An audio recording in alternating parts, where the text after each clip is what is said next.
నీకు ఇల్లు వచ్చింది అన్నట్టు కాదు.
మేము ఇండ్లు లేని వాళ్ళమే వచ్చినాం. ఇంత ముందుకు ఎండి వచ్చిండు, ఎంఆర్ఓ వచ్చిండు, అందరు ఎంక్వైరీలు చేసి దయాకర్రావు ఏం చేసిండంటే లేని వాళ్ళని ఎవరినో ఎంక్వైరీలు చేసి మీకు నాకు ఒక పేర్లు పంపండి అని చెప్తే మా ఊళ్ళో గ్రామ సర్పంచ్, గ్రామ ఎంపీసీలు అందరూ కలిసి, ఉప సర్పంచ్ ఇట్లా అందరు కలిసి తీర్మానం చేసి ఎండిఓ సంతకం పెట్టిండ్రు, ఎంఆర్ఓ సంతకం పెట్టిండు.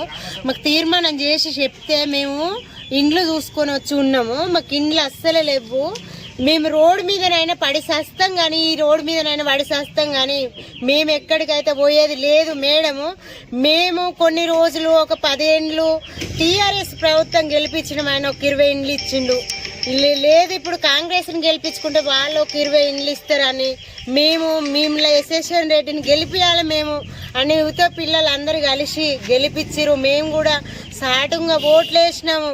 ఇటు కూడా గెలిపించుకొని ఒక 20 ఇండ్లు అడుక్కుందామి, ఈ 40 ఇండ్లు సరిపించుకుందాం. మనము వెనుక మరల ఖాళీ స్థలం సానుంది, అటు ఒక 20 ఇండ్లు పడతాయి అని మేము ఇదంతా ఆలోచిస్తుంటే ఇవన్నీ కంప్లైంట్ల ద్వారా మమ్మల్ని అయితే మస్తు పరిశాన్ చేస్తాను. మేము మస్తు ఏడుతున్నాం. మేము పిల్లలు మేము రోడ్ మీద ఉన్నాం. మేడం దయచేసి నువ్వు తొరూరు గ్రామంలోకి వచ్చి చూడండి, ఇండ్లు ఉన్నోళ్ళు ఎవరు, లేనోళ్ళు ఎవరు, మేము ఎందుకు ఇట్లా ఉంటాం. ఇక్కడ నీళ్లు లేకున్నా పక్క రోడ్డుకు పోయి ఎత్తుకొచ్చుకొని రోడ్ మీద ఏదో అట్లా కాలం గడుపుకుంటాను. మాకు ఈ ప్రభుత్వం గెలిచిన కానించి మాకు మేము ఏంటన్నా జాగా ఖాళీ స్థలాలు కొని డబ్బులు ఇస్తామని అట్లనన్నీ ఇయర్ అవుతుంది.